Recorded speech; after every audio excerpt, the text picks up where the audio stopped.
Selamat pagi friends, hope you're doing great. Today I'm going to play some Underworld dungeon and let you know my current team that I'm using.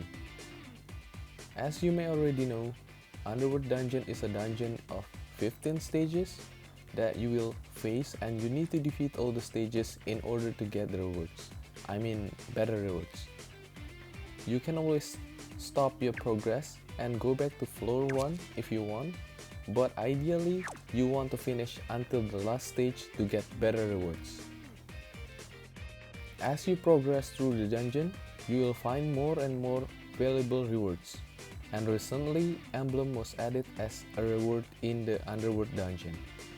You can use emblem to do super awakening to one of your Digimon, meaning that you can increase your Digimon level to 100 and beyond. To unlock Underworld dungeon, you have to at least complete the story of chapter 11. There are unique mechanics in Underworld dungeon, where you can bring up to 3 teams consist of different Digimon. And for each team, there are a cost limit of 100, where you have to think what Digimon you want to bring, since you cannot just show off all Megas to the team. Let me explain a bit about the cost of each Digimon evolution stage. For Megas and Ultras, it will cost 35, Armors will cost 20, Ultimates will cost 14, and Rookies will cost 3. So in theory, you can only bring maximum 2 Megas or Ultras into your team, and the others will be filled by Ultimates, Armors, or Rookies. Now let's take a look at my current team. So this is my main team, where normally I go from stage 1 to 15 only using this one. But there are some conditions where I might use the other team depending on the situation.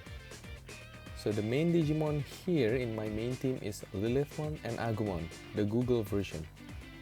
Both are very crucial since they have the anti-CC passive abilities, which is very useful in Underworld dungeons. So as you can see here, each stages may have different conditions, but most of them should be handled by these 2 Digimons. Other Digimon that I use can be replaced with anything that you like, with same purposes obviously. For example, Holy Angemon can be replaced by Taomon, Magnadramon can be replaced by Marine Angemon, and Terriermon can be replaced by any of level 99 rookie Digimon. My second and third team is basically a filler on what is missing from my main team. I only use them whenever I find stages that I cannot avoid, for example with blind and skill lock conditions, since my main team is vulnerable to those 2 CCs. I also use them as sacrifice to a very strong clash battle like stages, for example level 5 Omegamon in this case. Most of the times, you should be able to avoid those kind of stages, but this is just a plan B where you have to face those stages. With this team, you should be able to select the hardest difficulty all the times, since you want to get the better price and hopefully get emblems. And if you have enough strong plugins, this can be done automatically, meaning that you can let the AI choose the moves so that you can do other things. I think it's a pretty good deal. Let's take a brief look at the plugins that I use in my main team. To be honest, with this plugin, I am able to complete the dungeon almost without any issues.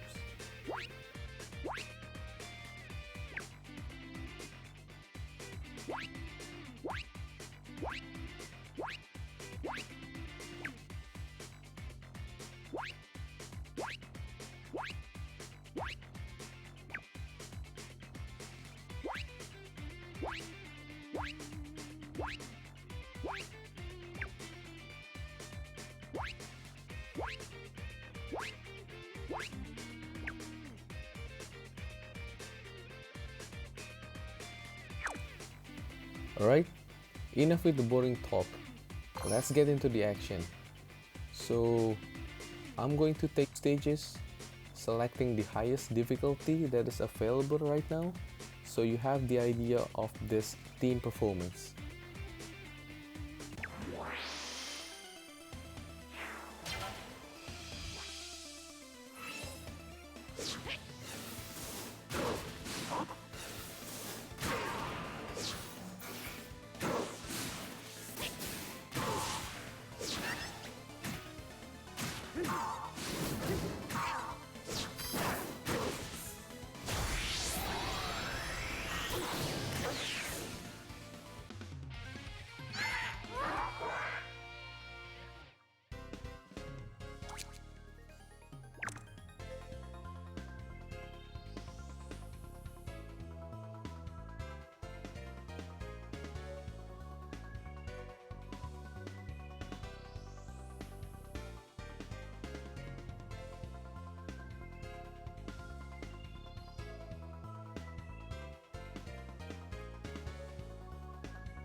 Okay, I think that's it for today's video.